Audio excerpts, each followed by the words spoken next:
Hey, what up, y'all? This is your boy Ken. You're watching The View from the Game. Thank you for tuning in. If you're on Instagram, you watch me live. I am the actual man behind the Instagram. Yes, I do answer my DMs. When you DMing me. Hey, but check this out, man. While I got your attention, make sure you go get my book, The 48 Laws of Game. That's right, The 48 Laws of Game. You can get it at audible.com. All you got to do is type my name, Pimpin Ken, when you get to audible.com. And this book, as well as my other book, The Art of Human Chess. This is the book everybody's talking about. This is the book that your daddy should have taught you about. Everything that your daddy didn't teach you the game, it's in this book right here. In The Art of Human Chess, a study guide to win, teach you how to maneuver, teach you how to finesse, teach you how to play chess, teach you how to outsmart your enemy. You got to get my books, classics. Hey, man, also, man, make sure you subscribe, like, and make sure you let everybody know through notification where to come and get this joint at by sharing. And also, I am also the proprietor and the owner of HHF Mag, HHF Clothing, HHF Awards, and HHF Radio. Hey, man, stay tuned, man, and go to thehiphopfraternity.com and check us out. And every Monday, we're at the Ice Bar. That's right, 5456 Fayetteville Road, Atlanta, Georgia. Every artist get in free. Every A&R get in free. Every executive get in free. Everybody is free. Artists get to perform for free, and you get to park for free. The only free game in town. What's up, ladies and gentlemen? It's your host, Ken Ivey, View from the Game, a.k.a. Pimpin Ken, the chairman and founder of the Hip Hop Fraternity. I brought y'all Fillmore Slim, the Bay Area. I brought y'all my man, the Grandmaster from the Bay Area. Hey, man, y'all know Kenny Red, Gangsta Brown, Too Short. Me and him did 2 songs. Y'all know I stay in the Bay, man. Me and E40 did 2 songs together. I got a brother that reminded me so much of myself when I first got out of the penitentiary. All my brothers was laughing at me because I had those koofies and I was screaming, free the people. And, you know, I was this knowledgeable brother, man, fresh out the penitentiary, man. I just wanted to let all my brothers and sisters know what I learned while I was in the joint. But, man, this brother here, he's so powerful, man. Hey, man, Brother 19 Keys. Pleasure to be here with you. My brother. Hey, you know who it is, Gang Guy Goldie, the one and only on the joint venture right now. Don't hate the player, learn the game, and this man got a whole lot of game for us today. So, brother, when do we start, man? It's like, let me know, man. I'm like, man, I wish I could just take a magic wand and just do the interview in one swap, but I know, man, we got a lot of areas to cover. So, you grew up in Oakland, right? Yes, sir. So, you know Fillmore Slim, yes, sir. Grandmaster, Kenny Red, yes, all them brothers. Yeah. The Ward brothers, the Mac. Yes, sir. So you from the land of the pimpin'. I mean, not that you were pimpin', but that's what they call it.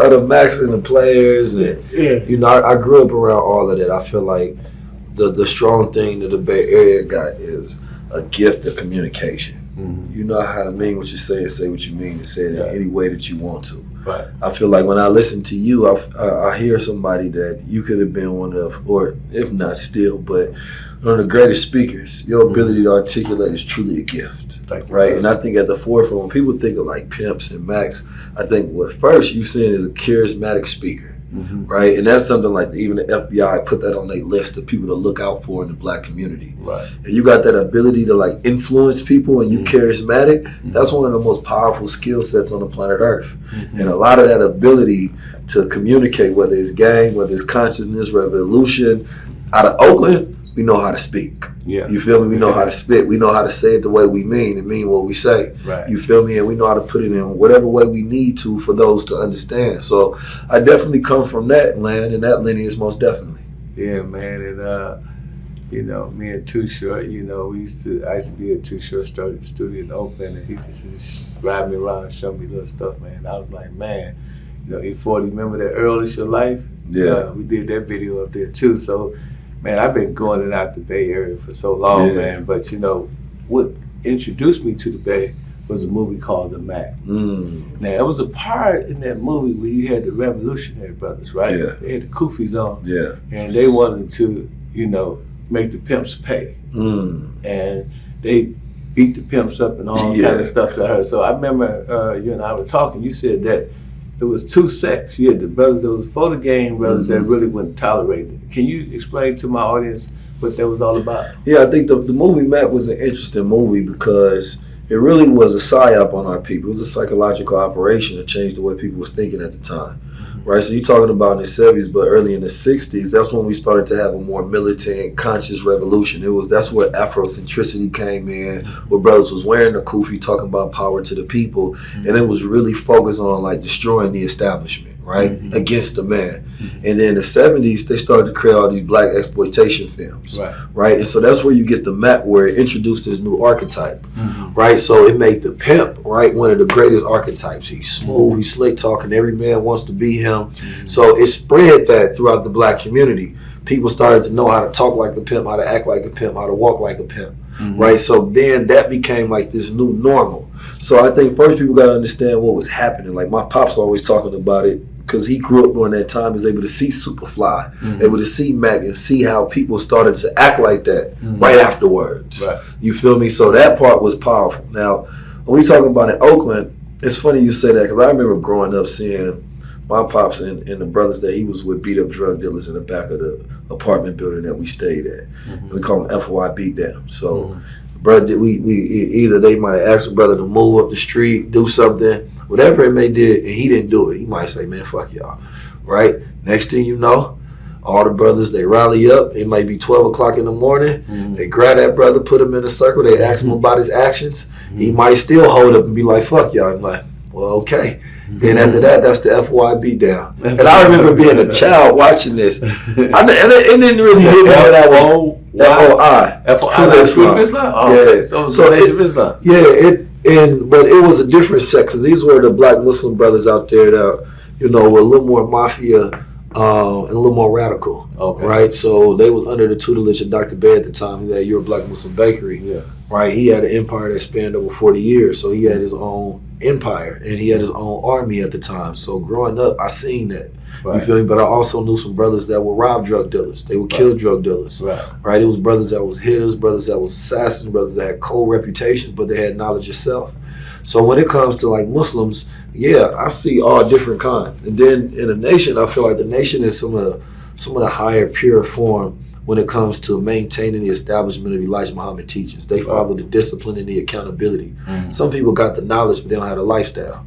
You feel me? So that's where you get different people. There's a lot of brothers that come out in prison, they got the knowledge, but they still own what they own. You feel me?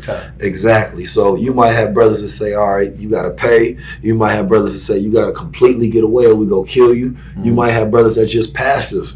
Right, and they might just say a nice word to you, but they ain't got no aggression towards actually like policing that sort of activity.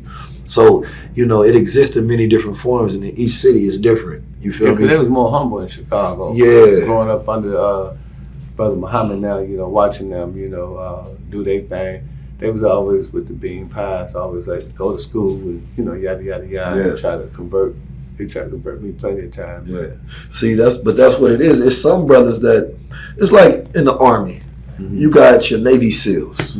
Some brothers is Navy SEALs. You know what I mean? Some brother you come across, you don't want to. And they take it very serious. You feel me? And they, you know, they consider like they want to get their stripes, so they like death angels.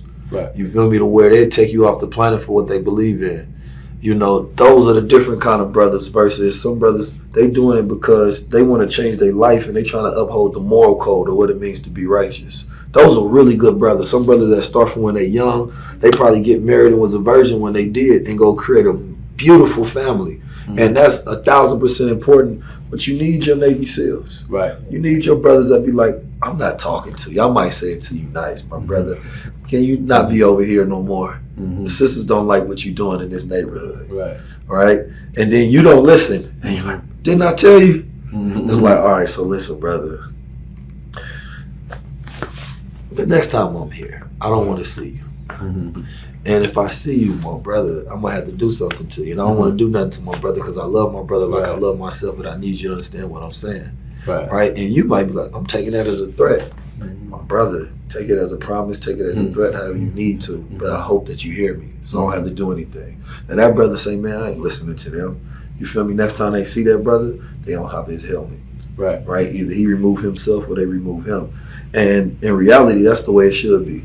Can I side with you, son? Man, talk to me. Okay, so what you said, it kind of fits the narrative of the perception of a lot of people who think that the nation killed killed Malcolm X. Yeah, but perception doesn't come with any information. No. So the movie, right? I'm talking about modern day. Yeah. So did you see the movie Who Killed Malcolm X? Yes, sir. Now they talk about these brothers in Philly. I mean, I'm just trying to draw a correlation. Yes, so is that? No, the Brothers in the Similar to what Nation you're was saying? completely different than Okay. what was going on out there. And the brothers that I grew up in Oakland, completely 100% separate. No connection whatsoever. But you talking about in the 1950s. Right. This is before I was born. It was a completely different sentiment at that time. Malcolm X is beloved now more than he was when he was living at that time. Right. Because the movement at the time was very divisive. You had a lot of people that the Nation of Islam was changing their lives. Right? You had some of the people that was working for him that were informants. Right? You had some brothers that was trading on him because they was working for the FBI or for the police at that time. So unfortunately, you had an organization that was infiltrated from the inside, and the FBI would not release the files. Right. Because they don't want to release the files because it completely exonerates and clears the Nation of Islam.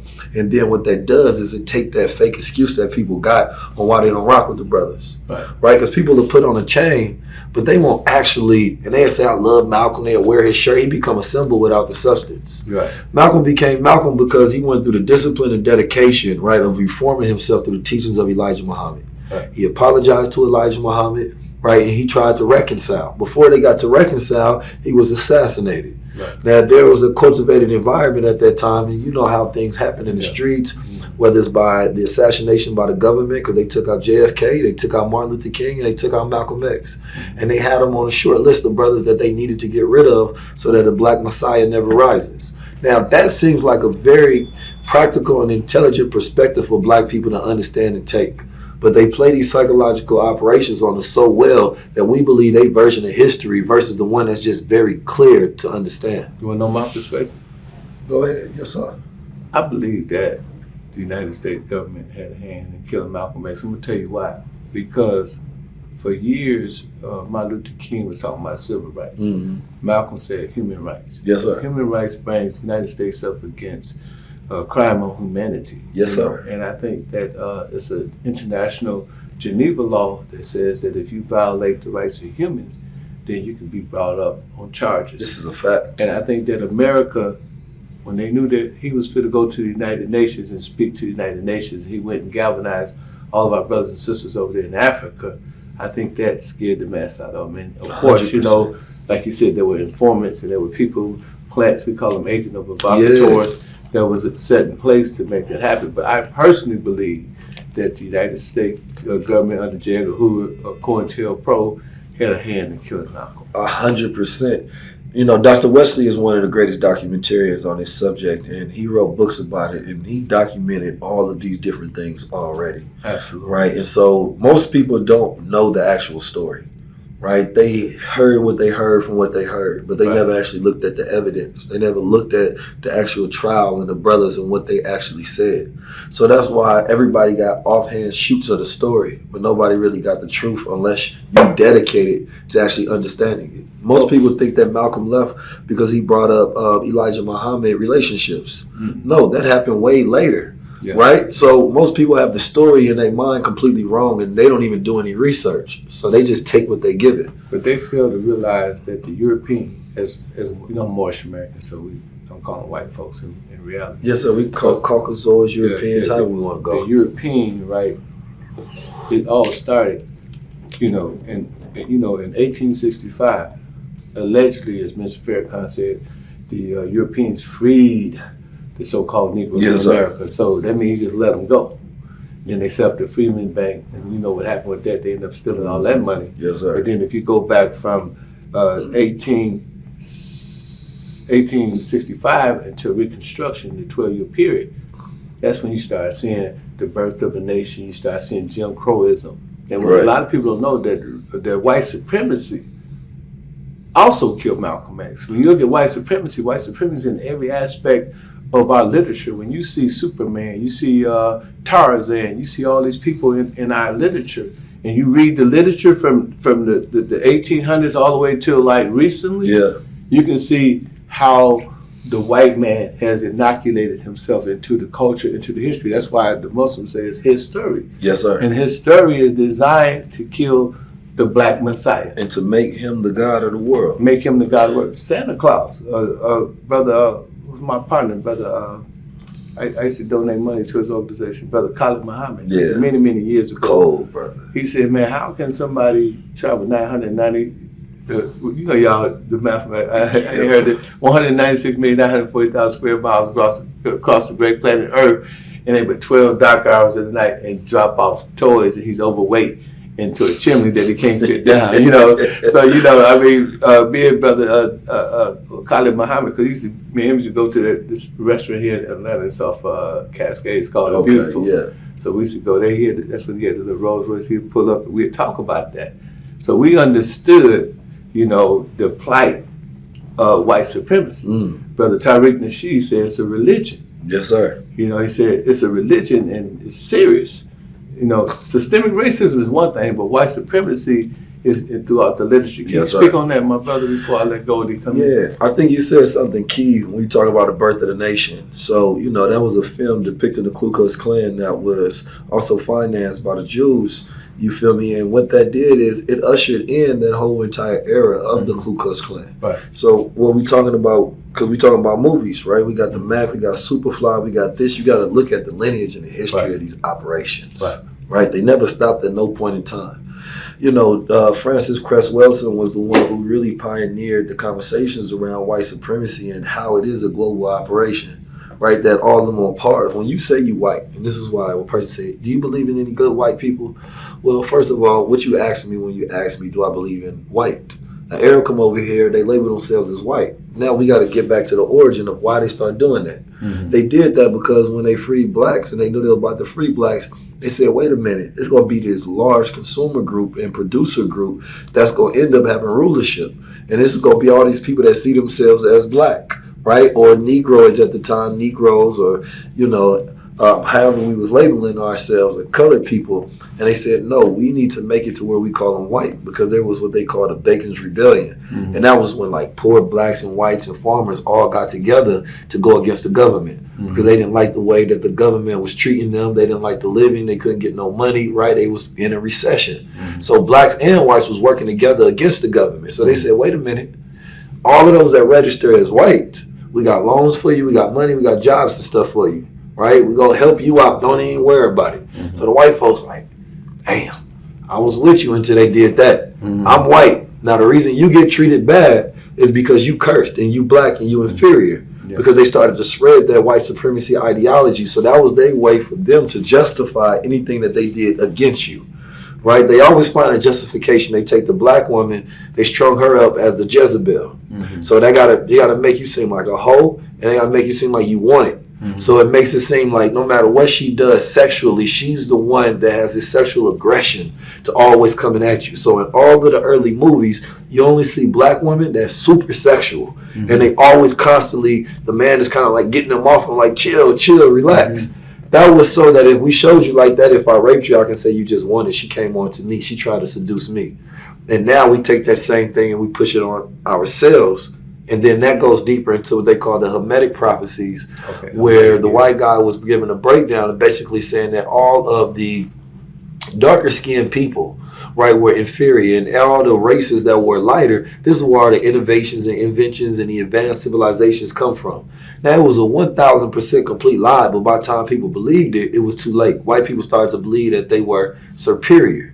Right? And so they had to spread that because they had to inverse reality. They had to take all of your history and make you think that it was ours and make you think that you weak because you superior in strength, right, in mind and ideas. So they had to reverse that. They took a fucking picture of one of theirs, the homosexual son of a pope, right? Caesar Borgia. They strung him up, painted him because he was a sycophant pervert. You feel me? And he wanted his son to be remembered. And then they said that this is white Jesus. And then they start spreading the color don't matter. Well, the color don't matter. Why you change his color? Right. Only black people believe the color don't matter. When he painted the Sistine Chapel. Yeah. Painted Jesus European. Yeah, and all of that was capped. They would just paint things in their image. And even over time, even if you was a darker black man, that's white supremacy, they would even paint your picture lighter. Right. You know what I mean? Like if you was darker in real life, they would paint your picture lighter. right? So that your complexion was more fair because they believed in white supremacy. Even, that's interesting you said. I read a book called The Stolen Legacy by George J.M. James. He's talking about how they cut the nose off the Sphinx and how, they were doing different things and stealing the literature and all the gold. But it's interesting you said something, right, about the different things that went on back then. So, so in 1865, 1864, a year before the emancipation, did you know that 50% of the people that was incarcerated was African American? Did you know that in 1864, African Americans comprised 2% of the wealth of the United States? You know, in 2024, 50% of the African Americans incarcerated are African descent. Did you know that 2% of the wealth that comes out of 100% of wealth, only 2% comes back to the black community? So we still have the same problem. We're in a stagnation. Yeah. And that's why, from on this point now, like I just come off the hills of InvestFest, tens of thousands of people that are entrepreneurs.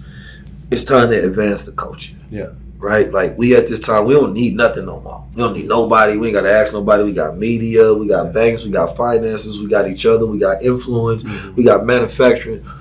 Only thing we got to do is plan, put it together, and make it happen. We got money now. Like, what do we need? We got the spending power from Black Wall Street 100 times over. Yeah. The reparations is in our habits. We just spend money with people who don't look like us. 70% of our dollar goes to luxury goods and apparels, right? So if we 13% of the population with 20% of luxury spending and we produce none of it, that means that when we talk generational wealth, it's already in your receipt. It's just going to somebody else's family. Yeah. You feel me? It all goes outside. So the change is simple. It ain't got to be so overthought about. It's just produce what we consume. Goldie. Okay, I got a question for you. Talk to me, I'm all about, manhood and power. I already know, man. I checked you out. You know what I'm saying? Mel Taylor once said, man, before you're anything, before you're a doctor, before you're a lawyer, before you're a pimp, you got to be a man first, right? He used to say, a male is a gender, a man is a position. Yes, sir. So what do you feel like manhood is? Like, what's the principles of manhood for you? That's a good question. Always start with man and mind. You feel me? Because everything that is about a man comes through his mind, right? Like a woman, she has a womb. So we see a woman value first. Like, you can produce babies. You can automatically do something I can't do. So let me prove my value. What can I produce in the world? So I think it first goes to wholeness. Like, your ability to take a thought that's in your head and produce it, right? A man has to challenge himself, right? So he has to seek challenge, not comfort. Because if you seek comfort, then you go live behind your fears. So a man has to have courage, right? If you operate and you say, man, I don't feel like doing something, right? That's not masculine, that's feminine, right? You have to be focused. You feel me? Like a bull. Your emotions are how you thinking about all these options and stuff. No, a man has a singular focus, right? A woman go be in her emotions. What color should I wear? Should I do this? Oh, I don't know about this. That's all emotional. So you got to be stoic in the way that you move. You have to have emotional regulation, rise above emotions into the thinking of a man and ultimately into the thinking of a God. And so as we talk about it now, you have to be honorable. You have to have respect. You got to have integrity, because these are all the things you want to get. You feel me? So you got to you got to reflect. You got to be confident. You feel me? Like when you walk in a room. Where does confidence come from? Oh, man. Confidence comes from the spirit. There's a lot of dudes out here, they unconfident. They want to be confident like 19 kids, like Pimpin Ken. How do they become more confident? Confidence comes from truth. Confidence comes from what you know about yourself, not what you believe about yourself. That's deep. You feel me? Like, I'm confident because I know myself, right? I know I can handle myself. You ask me a question, I can intellectually say I don't know, or I can answer to the best of my ability. Right. I'm not focusing on being nothing that I'm not. Right? It comes from being real and authentic and transparent with yourself, not the world. Everybody think that comes from doing something to the world with yourself. Like, I'm going to sit in the mirror and say, you can't do this, you can't do this, this is what you want to do, or this is what you need to become. This is where you fall short, this is where you need to be better at. Like, it's about having a real relationship with yourself. A boxer is confident when they get in the ring because they know they've been training. Yeah, competence. So confidence. Yeah, 100%. If you ain't got no competence and you can't have no belief in yourself, you can't know anything to be true. If you knocked out 100 people, you confident you can knock out 100. Yeah, that's a fact. And you know what I'm saying? You say that, right? Most dudes don't know themselves. Yeah. Right? So it's hard to be confident when you don't take the time to get to know yourself. 100%. I'd like to chime in on that. Talk to me. You spoke on one of my favorite sisters, Dr. Frances Cress Wilson. Oh, yeah, she's amazing. And she said one of the ingrained problems of the black man in America is that we still call ourselves homeboys. Where you go, I'm going to the crib. We act like little babies. We have allowed our enemy to distort our confidence by giving us little bitty boy names.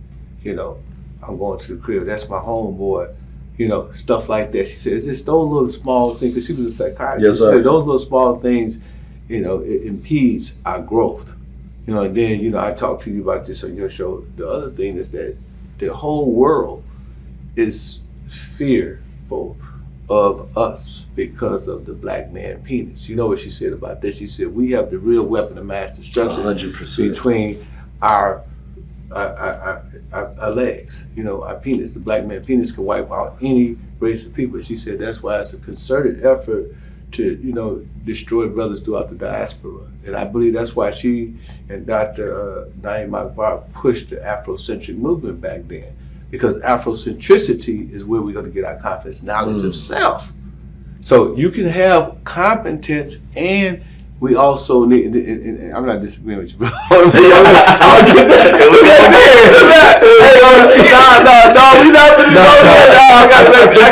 I gotta make that real clear. I know they both compliment each other though. No, but what I was saying is that, you know, when I started developing confidence is when I started reading books on self. Yeah. When I started reading How to Eat to Live by Elijah Muhammad, the autobiography of Malcolm X, you know, Chancellor Williams. I think that that's one of the things, Brother Goldie and Brother 19, that's one of the things that we got to teach these young people. Once you get knowledge of self and you know who your parents were, then you know who you are. Yeah, I think that comes from knowledge. So knowledge itself, right? Then there's knowledge of self, right? Mm-hmm. Self-awareness, going through that same journey. But once you get knowledge, you have a certain level of value. That's why I tell young people now, focus on becoming an expert at something. Right. Becoming an expert at something gives you a value in the world.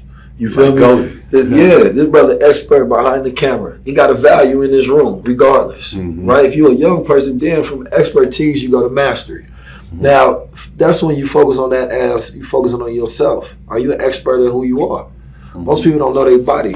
They don't know what they're allergic to. They don't know their body composition. They don't know what makes them happy. Right? They don't know any of these things, so they can't even be the best general of self. You know what I'm saying? Your body is just a soldier. It's supposed to do what you say. Yeah. So as somebody who, you know, wakes up, I work out, my brother work out, I can tell for sure. You know what I'm talking about? Like, these are some of the things as a young man, you go through a rites of passage. You get to know yourself. Like physically, do you know yourself? Right? I know what I hate in the gym. There's a part of the brain called the mid-singular cortex, right? And it speaks towards the AMCC, and it speaks to the fact that when you do what you hate, you grow in your willfulness, right? And it grows your will to live. But that also deals with conflict resolution, emotional regulation, decision making. That's the part of the brain where a lot of young men are not growing because they seeking that comfort. So you know yourself through work. You know yourself through experience. You know yourself through taking knowledge and information and then working to apply it. And then when that resistance comes, you keep going. So now I know what I'm made of. Right, I didn't want to do it, and I still did it. That's character. I be preaching that all the time. Yes, sir. Self-inflicted adversity daily because you know atrophy. You know, if you don't use you lose it. We live in a time where we so comfortable 100 years ago living like this. We living like kings. So you got to on purpose do hard things. You know, working out, going to the gym, disciplining what you put in your mouth that make you stronger every day. I got a question for you, though. Yes, sir. You know, because you seem like you call yourself a god and everything like that. As a god, does a god only have one woman? If he chooses to do so. What do you choose? I choose one woman. One woman. Tell me why. I would have thought you would say that. Tell me why you choose only one woman. Well, I choose because I haven't mastered the one woman. You feel me? And what I mean like marriage. I mean like making this foundation. We got to build a whole lot of things first. Right? I don't even have children yet. Yeah. So I think, having two women before you even have one child is moving backwards. Yeah. You feel me? So I think that when you grow in anything, because I believe polygamy definitely can work. You feel me? I think that there must be a necessity for it, number one, and I don't think it's for all men. I definitely think I'm a type of person that can handle it 10 times over, for sure. That's why I say it's a choice. Right? But for me, I just look at it like, I seen what don't work and I seen what do work. And I need to master foundation first. Have you seen more polygamous relationships fail or marriages, monogamous relationship fail? For me, I seen both. So when I grew up and I was a child, Dr. Bay, he was a polygamist, a serial polygamist. He had like 40, 50 children. You feel me? And I also see where it kind of corrupts you in a lot of ways. Like sometimes you do things, you go overboard because it's unchecked balance of power. You feel me? And I think the intention of why you're doing it matters more than what you're doing.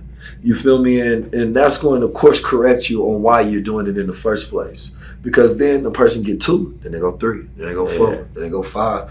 Then they like, what was it? Solomon that had 50 wives? You feel me? Then they just keep going. So it's like, that's what I'm saying. When I went to Africa, don't get me wrong, they was like, you should have 21. That's what the sisters was telling me. I get it. You feel me? Don't get me wrong. Where you at? I was in Ghana. That's where it's normal, right? But I think that you got to focus on foundation. If a person masters foundation and y'all have a reason to continue to build, then it makes sense. You feel me? As long as we're not doing it out of ego, right? Like you say, monogamy fails every single day. Right? In reality, like I've heard of more monogamy failing. You feel me? But I've also seen polygamy fail a lot. You know, so I think that with both situations, it has to be customized and tailored. I think that, you know, God got to be at the center of it even more with a polygamous relationship. It has to be even more intentional with a polygamous relationship because you're balancing a lot of emotional energy. You're balancing value, right? One person can say they good with something, but they might not want to tell you that they not because they already agreed to it. So now they feel like, damn, I done lied to this man to get into this thing, and I thought I was good till I had to do this, and now I don't feel like it. So it's like, it's a lot to balance. Ideally, I think every man, imagination, like, I would love to have multiple. But then it's the man that is at his highest level. I mean, the highest level. Sometimes you get so high, you realize I only need one. Sometimes you get to a point where you realize you have the ability to manage multiple relationships for the point of. The point of what? The point of nation building. But we say nation building, but a lot of people don't actually nation build. You feel me? So if you do it and you show the world, like, this is how it works, everybody will follow the blueprint. Hey, that's a good class on polygamy. I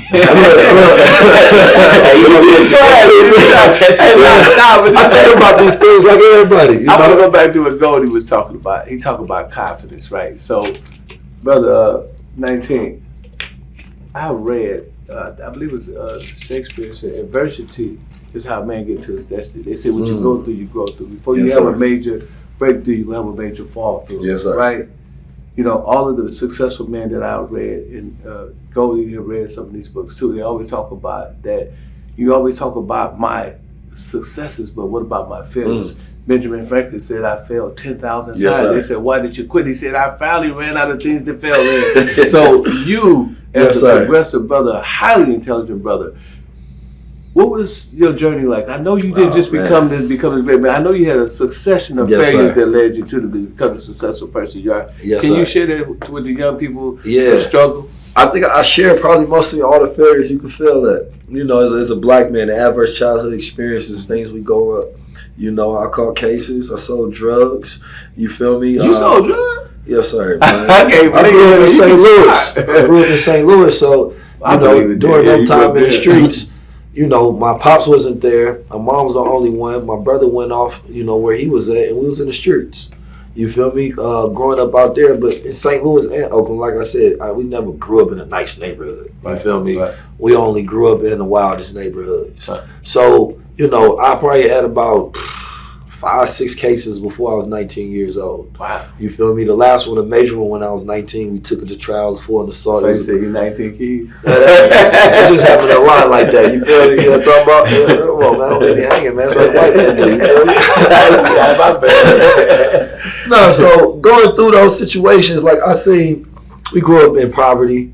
You know, we had plenty of shootouts. In St. Louis, somebody will come shoot at you for no reason. Just trying to kind of get a strike from knocking somebody down because you in the neighborhood that they disagree with. Right. You feel me? But we was also bullies on the block sometime as well. You feel me? We used to rob. We used to do all of the things that you could possibly do, but also grew up with the Muslim side. Right. So I had like all these dualities. I started businesses that failed. You know what I mean? I had partnerships that we ran up millions of dollars. You feel me? They got greedy and ran off on it. Wow. But I stayed and stood and continued to build in front of the people. Like all of these lessons for me, you know, I've been homeless. I've been depressed before. Been at that bottom, rock bottom. Right. You feel me? Like testing myself. You feel me? Like all of the things you think you can go through, I think I done been through. You feel me? I done seen my uncle sit there and smoke crack in front of me, and I got to smell that shit through the fumes and then go to school the next day and act like everything normal. You feel me? Where we ain't got a dollar. Me and my pops are stealing from the same store. You feel me? Because we trying to get something to eat. You feel me? And then having it's a lot that goes into the story. I don't even tell all these stories, but what built you, right? The adversity builds character. Right. You feel me? So when somebody has a disagreement online, I don't care. I've been through 1,000 times worse. You feel me? Brothers was like, I remember, you know, my father and my brother have been disagreeing with people in the streets, and we got to be alert all night long. You feel me? I'm sitting in the bathtub with a shotgun looking out the window because the niggas who literally live down the street might pull up and they might shoot up the whole entire house. You know what I mean? Days when my uncle didn't come back because his son got killed in the drive-through in a shootout, and he got depressed, started smoking crack, and then he ended up dying on the tracks, killed and murdered, shot in the head. That was my favorite uncle. You know what I mean? Never came back that day. I didn't know so many partners that got killed in the streets. You feel me? You just become numb to it. You know what I mean? Like, too many. So when I think about it now, I don't really speak on the past because I'm so excited about the future. But when I say I done been through all of the experiences, I done been through them. You feel me? That's why I relate to black men. Because I done been through your experience. I got a brother in prison. I got a brother in jail. I got a brother that done been through the asylum. I got a brother that's depressed right now. You know what I mean? That's homeless. And it ain't that I can't help him. He don't know how to help himself. You feel me? So I'm talking about real experience of real life. Like I didn't have a happy home. I had a crazy real one. What was your defining moment? I think my last I've had a lot of them. You know but now I'm talking about T.D. Jakes, right? Yeah. I'm listening to him speak one time, and he said that he was on TVN. He was doing this speech. Get ready, right? His famous speech. And a church, one of the evangelists or whatever you call the people, they seen him speaking. And that's how it became T.D. Jakes. It was, I always tell my kids about defining moment. It's something that changed. HBO was my defining moment. What's with your defining when you decided to make that transition? So I do believe I had a few of them because at different points in time they led me on different aspects of the journey. But I believe one of them, and I'm going to get to the second one that was probably more impactful. Okay. But one of them is, you know, as you said, speaking in front of crowds. I've been speaking in front of crowds since I was a child, but I never thought about myself as a speaker. That's cool, right?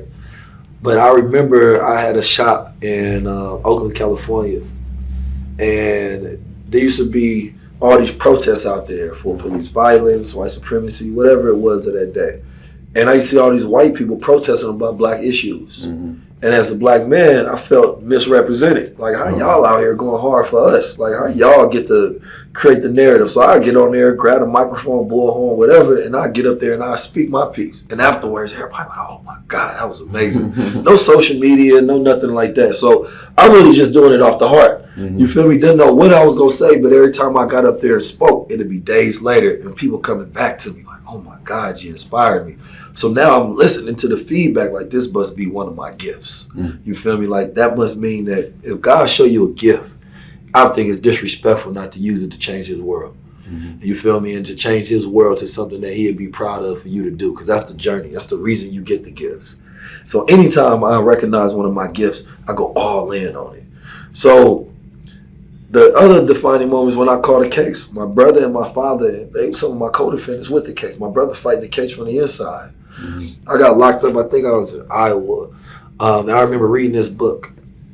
And this book was a fiction book, right? Got stories about bank robbers or something. I think I made Will Smith one of the characters in my head in the movie I was playing while I was reading it. And it was crazy because it was super vivid in my mind. It was like watching a movie. You know, you read a book, it's a story. But I remember closing that book And I'm looking up, you feel me? And I'm like, I ain't nowhere closer to being free or empowered.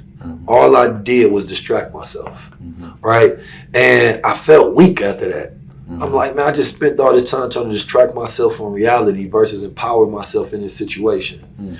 And I remember my older brother, you know, he the one, after I got transferred and brought to California, Alameda jail, and I got bailed out, my older brother, I talked to him on the phone, and he gave me a list of books to read, right? It was books about Socrates. At this time, I already have knowledge of self, of course, but he gave me books about art of deception, strategy, war principles. So I'm learning the way that the world operates in this courtroom. I'm learning the stuff that these devils be learning as they be moving, because we know court ain't about justice. You feel me? It's about who can go in there and tell the best story. It's theatrics.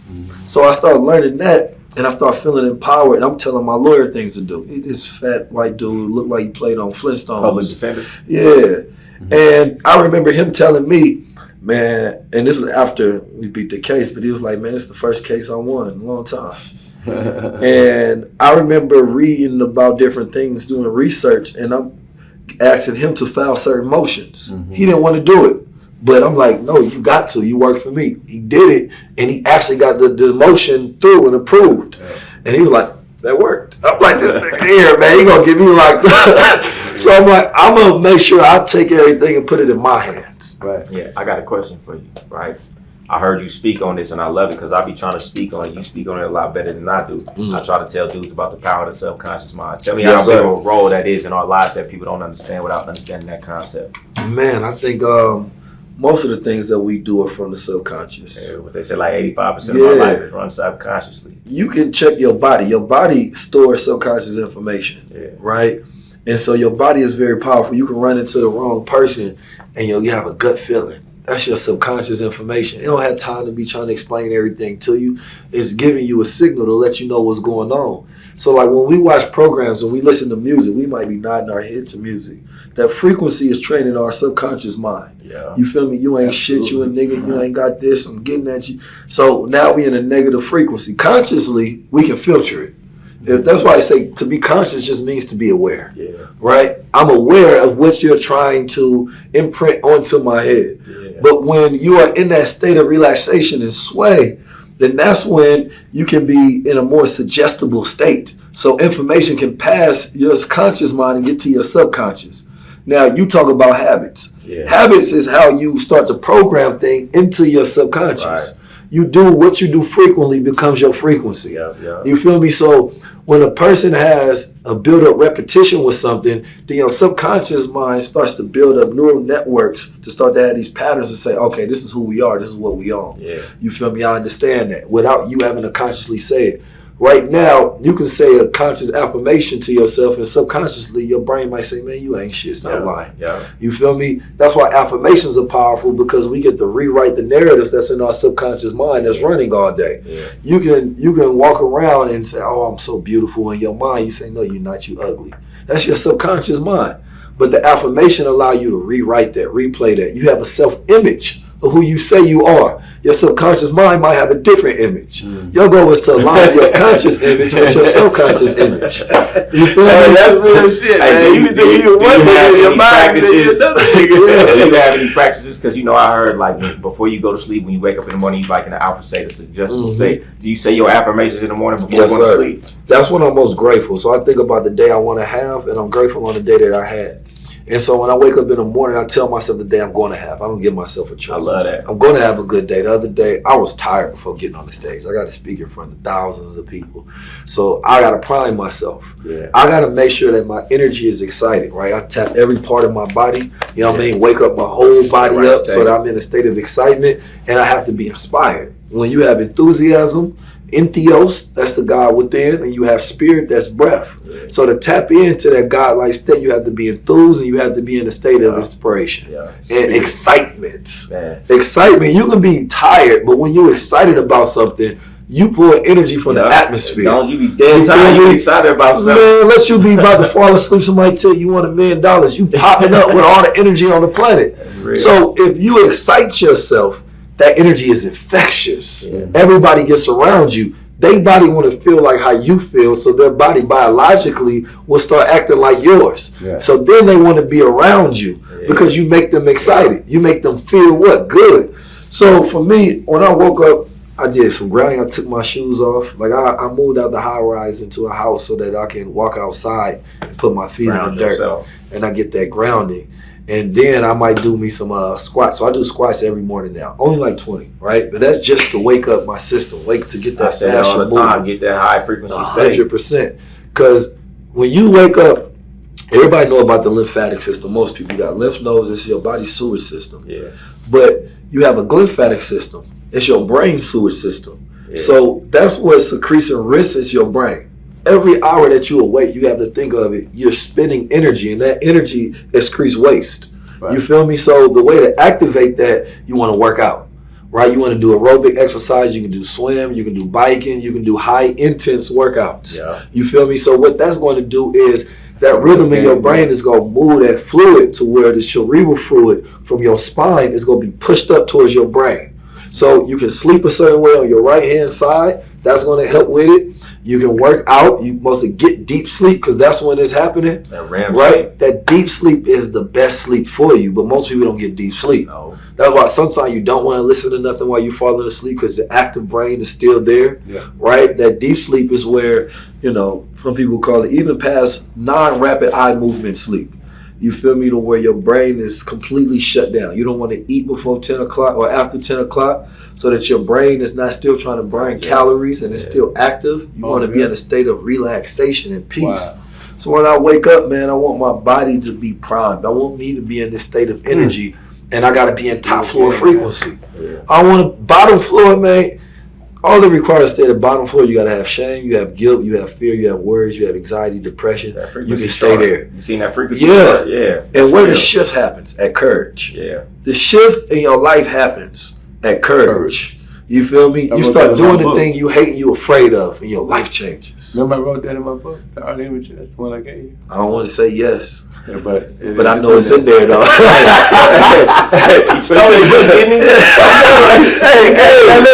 me tell you something, right? Now Goldie kind of big. This man big. I had my little books. I thought I was gonna keep my little books. And I said, "Hey man, I said those my books." He said, "Nah, those my books." I said, "Yeah, they do me like they used to do me in St. Louis." And Goldie looked at me like, "Man, you ain't gonna do that." I can't do that, man. On the serious note, though, man, y'all talked about confidence, right? The Honorable Noble Ali, who's my leader and teacher, he teaches about the thought, right? He said the thought was the cause of it all. He said, if I get my people to think, I say themselves. So in what you and Goldie was talking about, the subconscious mind, do you think, as the Honorable Noble Ali said, the sin does not lie in the act, it lies in the thought. Do you think the thought must be developed to create the subconscious mind, what you was talking about, repetition? Yes, sir. So most people can't meditate. The reason that they can't, because they can't focus their mind. Right. Controlling your thought is actually a very powerful and deep practice. Okay. There's schools in India specifically where they sit and they train people how to control your thoughts, right? How to hold a thought in your mind for a long period of time, right? Most people on the planet Earth don't even think, they just react. Thinking is a deliberate act. You're going through a process of iterations, right? To where you get to a clear focus. So you know when you're becoming a better thinker because you're growing in life, right? You try something one way, you didn't like that, you go through reiteration. You figure out what was wrong, what was good, and what it does is it gets you to clarity, right? Good thinkers, man, they damn near psychics. They have a clairvoyance, clear audience. You learn how to hear the voice in your head, feel what other people feel. You know what our favorite inspiration book and thoughts. You know what our favorite book is? Yes, sir. Think and Grow Rich. Yeah, powerful mind. Man, and so he read it at 19. I read it at 19. I read it in jail. You read it in jail. You read it in jail. Changed my life in jail. Changed your life. That's where that frequency shift happened at 19 years old. You feel me? That's 19 keys. Yeah, that's one of them years. So, you know, back the more to science. the thought though, I'm gonna let you finish because I don't mean to cut your wisdom, but it's a very powerful thing because you talked about the black body, specifically with Crescent talking about the phallic symbol. And the thing is the black body is powerful when it's fertile, right? When the black mind is clear and your testosterone is right and your blood is pumping and the minerals in your body is right, you getting enough sun, you're gonna have a lot of ideas. Right. You have so many ideas. You gotta pick just one. I was asking my girl this earlier, I'm like, if God had a bucket of 1,000,000 ideas and he said, choose one, every idea in here go work. Mm-hmm. Choose one. Now, some people, they might just go straight in the bucket and grab one. Some gonna be like, which one do I want? Mm-hmm. The point of it is every single one go work. Mm-hmm. You know what I mean? Now, most people will be like, I ain't even go thinking. I'm just gonna grab an idea and we go. But then I ask them, in life, you have 1,000,000 ideas, but you won't execute on one good idea 1,000,000 times. Yeah. That's how you make success. Yeah. Most people be in their emotions and they feelings so much that they have a good idea. And then once you do that, you double down on it. 50 Cent was talking about it. They say, people always ask him, what you gonna do next? You're like, oh shit, this was good. I'm gonna do more of this. Mm-hmm. Let me double down on what's working. Yeah. You feel me? Like this whole thing that we need to constantly be doing something new, double down on what's working. You feel me? There's things that work in our community, double down. And you know why I say that? Because then we start investing in what's working for us. Right. The white man see something that's working, it's a brilliant young man that's building something, I'm going to put so much money behind you because I know I can help scale that and grow. We see people working what we do. Now, I've been watching you, brother. Mm-hmm. I see you keep doing your thing, then we keep on walking. Mm-hmm. No, you see something working, then you say, how can I pour fire on this? How can I pour gasoline on this fire? If I put money behind this, I can scale this operation globally. Right. You feel me? And so we lack focus in our community because we lack vision. Right. You feel me? If we have a vision, then we have a destination. Vision gives destination. So being able to have that focus and say, okay, where are we going? As a community, we don't have that. Yeah. So when we see somebody going somewhere, we don't know whether to put all our chips behind them because we don't have a vision for it. Mm-hmm. You doing your thing, I'm doing my thing, he doing his thing. We all just doing things, right? But what's the overall vision for what we doing? Now the white boys get together, it's 50 of them. They decide I'm gonna create a constitution. This constitution is gonna rule niggas for the next 500 years, right? And this is going to be the vision for not just us, the whole world. Everybody, all their families get behind it, put the armies behind it. Anybody got a problem, you feel me? Then we go deal with them. Brothers get behind the same thing. White man got there, Jekyll Island, and said we go build banks here, and everybody will have to flow through our system. Black man got to sit down and have that same conversation amongst themselves, not in front of the world. What we want to do, this is how we gonna use our power, our network, our resources. If we see somebody building up, we get behind them because we know we can use them for what? This collective vision we got agreed upon. So the more science we speak in signs and symbols, right? Signs and symbols for the conscious, right? So we got a code, and it's called Key 19. And Key 19 stands for love, peace, freedom, and justice, right? That's amongst the Moors, you know. Say, yeah, brother, Key 19, you know, we just say that, right? So that's, that's crazy. 19 keys, right? You know what I'm saying? Yes, and I've been saying that for over 50 years, right? Yes, so that's just something that we say. But, you know, I'm glad I wanted that segue to my next question. It's not even a question, man. The Nation of Islam has been a staple of my community. Yes, sir. Chicago. I used to live on 63rd, you know, Malcolm X, Marion. So we've been seeing them brothers all our life. You know what I'm saying? You know, most of the brothers I was in the penitentiary with, they was the Nation of Islam. And we seen Minister Farrakhan and Wafdi Muhammad at the time split, right? Farrakhan went on to rebuild the nation. He did a fabulous job, got all of the tapes, you know, power, people working for economic rebirth, all of that, right? And then, you know, I look at Malcolm, and I look at Minister Farrakhan rebuilding, then it's another surge. You know what that surge is? Brother 19 Keys, Brother BNX, Brother Rizza Islam, Brother Wesley Muhammad. Yes, sir. Nori Muhammad. Yes, sir. I'm looking at you brothers, right? I'm like, this is totally different than what I was watching coming up as a kid. I said, these brothers bringing it from a whole nother perspective. It's like, y'all like a tsunami coming at the game from so many different levels. Yes, sir. But y'all practicing, promoting, and propagating the teachings. Man, what is that all about? Because Ben, man, he can make me laugh sometimes. Yeah. And then you can just take me all the way to Ghana with Brother Freedom. Yes, sir. And where's he talking about? Man, what he talking about? And Rizza, you know, he's popping it too. So I got a story. It's actually quite easy. I told this story today about how Mr. Farrakhan said when Elijah Muhammad set the ministers down and he gave them some information. So let's say, you sit some brothers down, you give them some game, and you say, when y'all come back, tell me what I meant by that. And everybody come around, and they basically explaining exactly what you just said to them. You feel me? But one brother takes it a little further. You feel me? He got his own original spin on it. And he was basically saying, this is how Elijah Muhammad chose me. Everybody else just came back and basically told him verbatim when he just told them. He took it further. You feel me? Like the ones that carry it into the future are the ones that take it, right, and add an originality to it, right, from their perspective, then give it to the people to take it further, because that's how you advance something. So I'll be like, what you're seeing today, you're seeing Dr. Wesley, you know what I mean, taking it from his perspective and giving it to the people, Nuri Muhammad, and this is all genuine to who they are. So we're all operating based on who we are in our frequency and giving the teachings back in the way that we feel like it needs to be.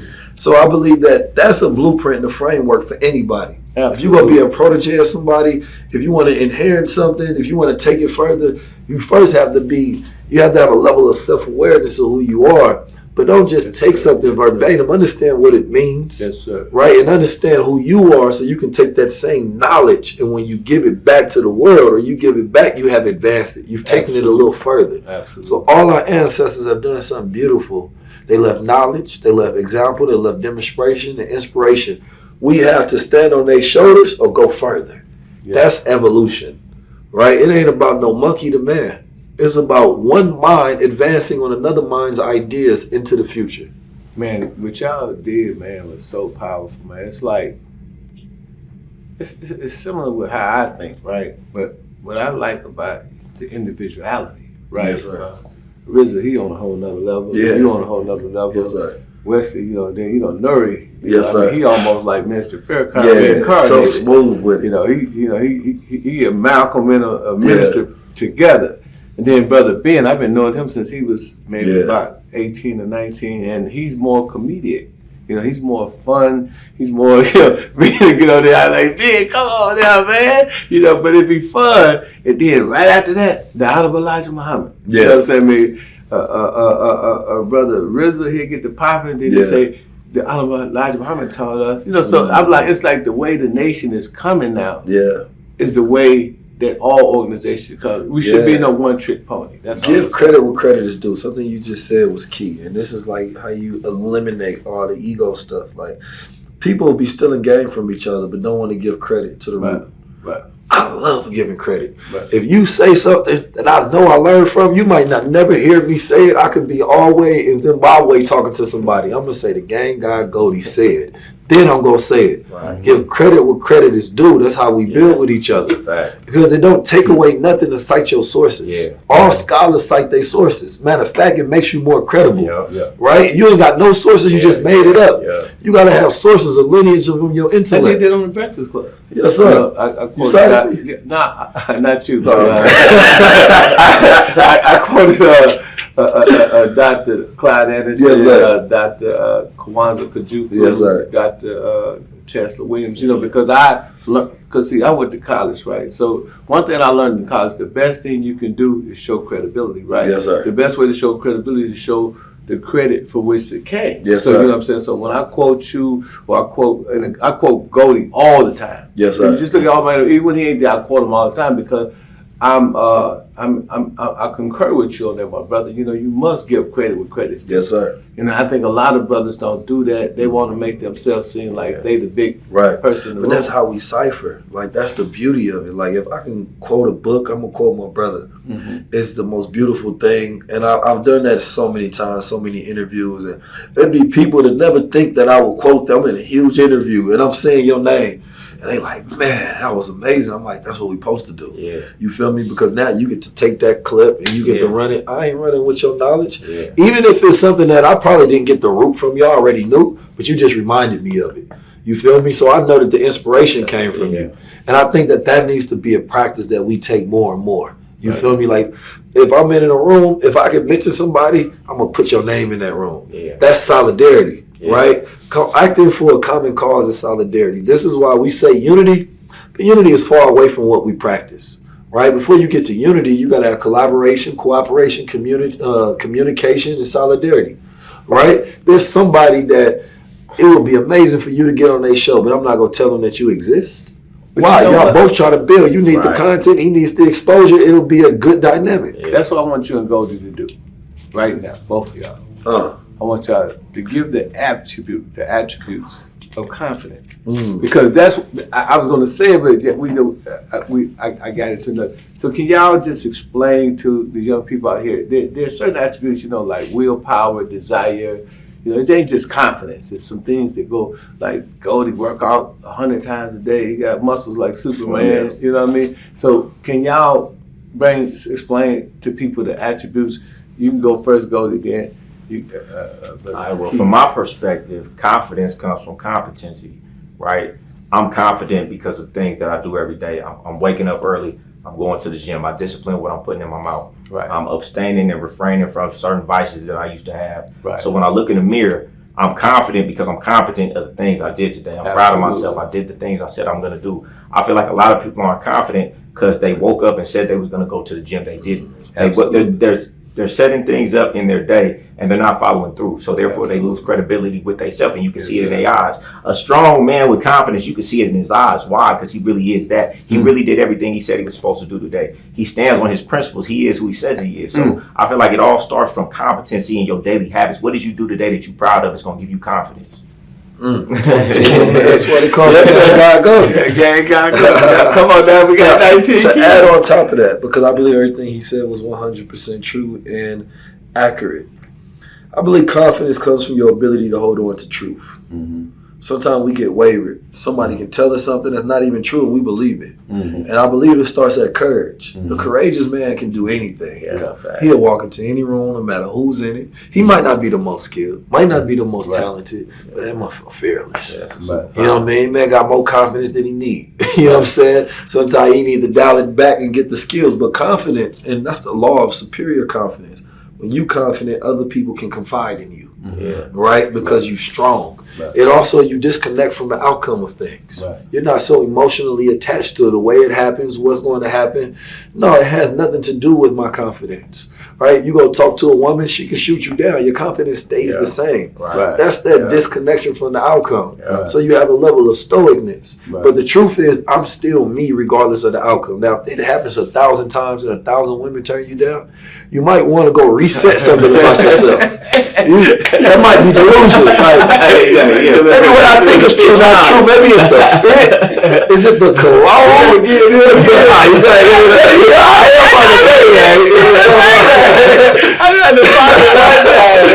No, it might be something. So, but when I say the truth, and you talked about it, past positive proof. Like there's something in my past that makes me confident in my present. You feel me? I can hold on to that truth and I'm moving forward on it. So I don't want nobody to think about it in a delusional manner. I'm confident when you say you know who you are because the truth of who you are. I've spoken before. I've been through worse things. You feel me? I've done great things. All of those are the truths. So now when I walk into the room, I'm also studied. I'm very knowledgeable.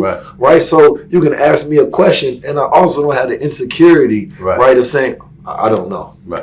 I think the wisest thing in the world, the most confident thing in the world, man, can say is he don't know when he don't know. You don't know. Right? Because you don't know what you don't know. The insecurity comes from perfectionism. Never thinking nothing is good enough. It ain't got to be perfect. I got the courage to show up as I am and a willingness to grow.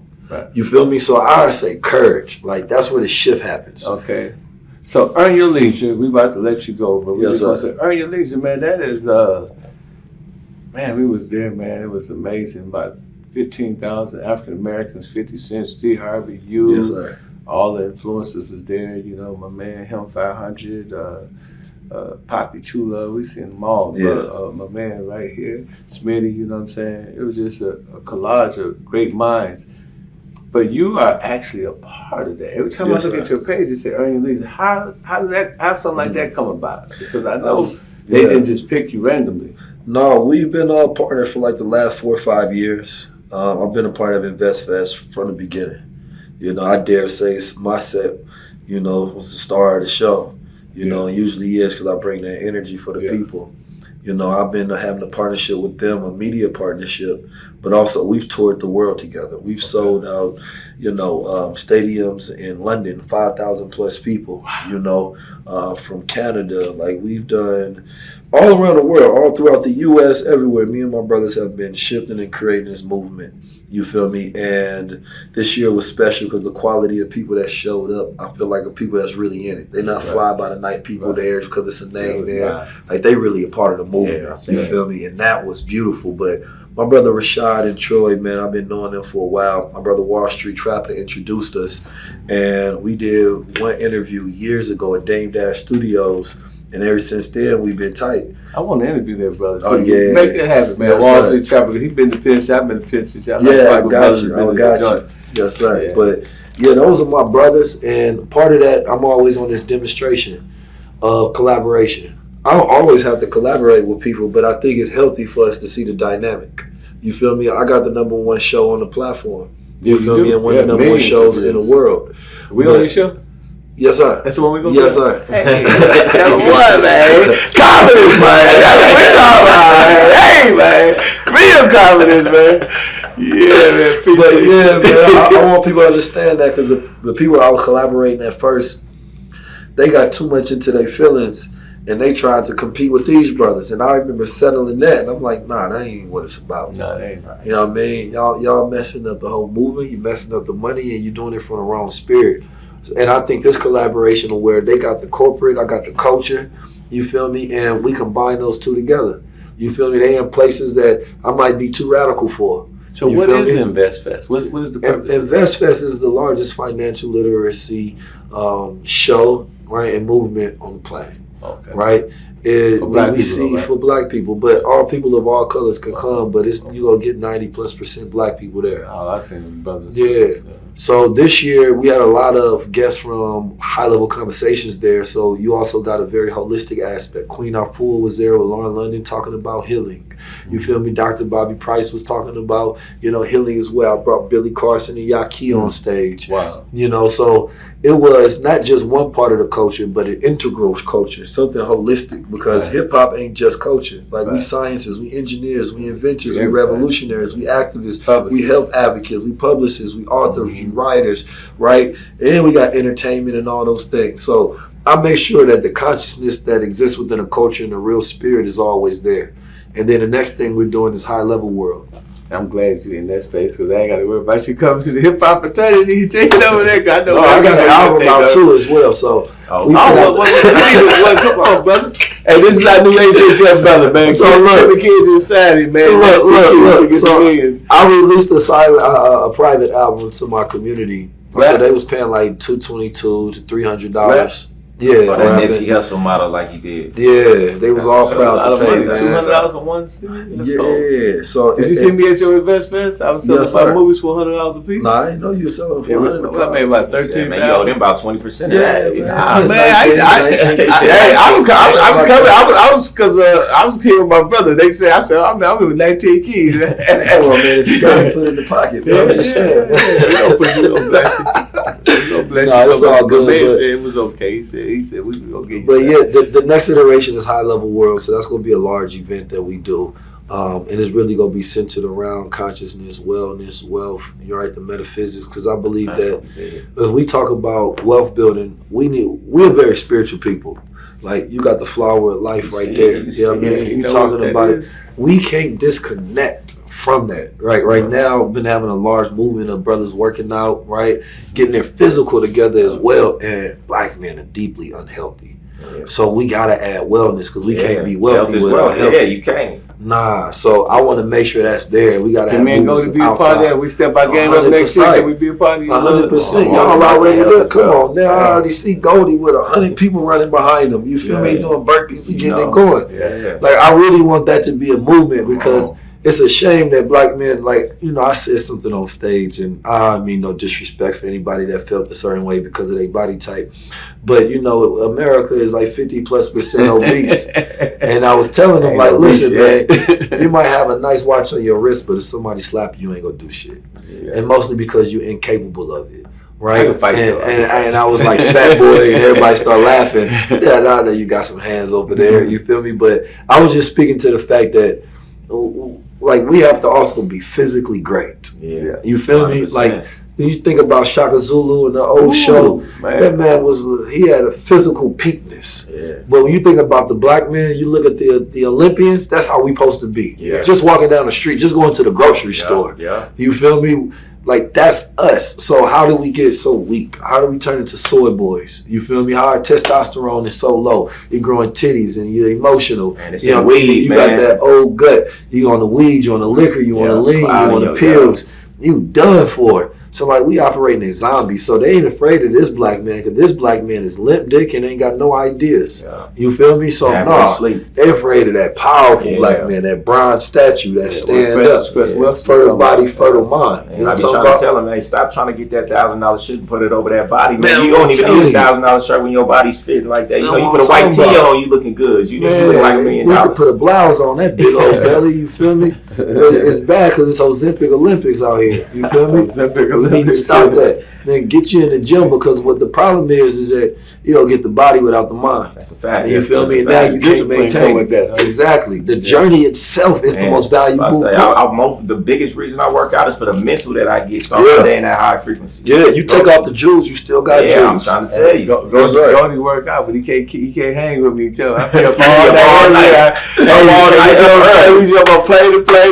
Said, man, how you 60 years old can do that? I said, shit. Focus too. You got mental power too. Yeah. But now, on a serious note, man, we gotta let you go, man, because we got Speedy waiting on us. But before you go, because we have a lot of Afrocentric brothers out there. A lot of us, you know, we believe in the diaspora. Can you please tell us what that journey was like in Ghana and that little excursion between you and your brother Freedom? Man, because that was the best show I ever seen. Yes, sir. For real, I'm just hands down. Yes, sir, man. He took me. We had the white lions and everything. That was a beautiful experience. Shout out to my brother Memphis Depay.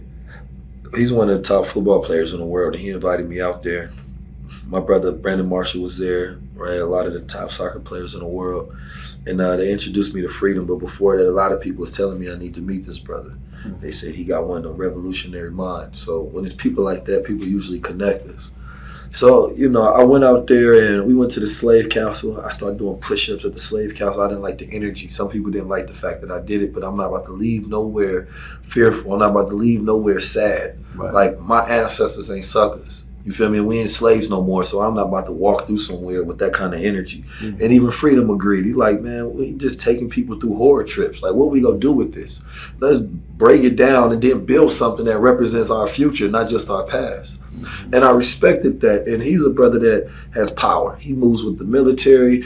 And when I say move with, like, they work for him. Yeah, you know what I'm saying? The police, they work for him. Ghana's a little different. So it ain't the same like America. You got money, you got power. Yeah. It's completely different. He's a real estate agent, a builder rather, and developer. So he owns a lot of the hotels that's out there. Beautiful. Yes.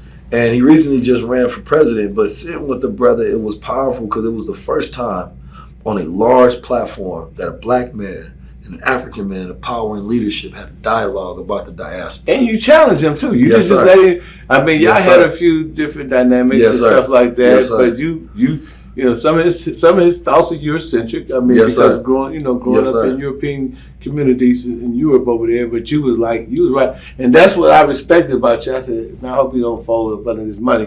You didn't care about the money. You didn't care about nothing.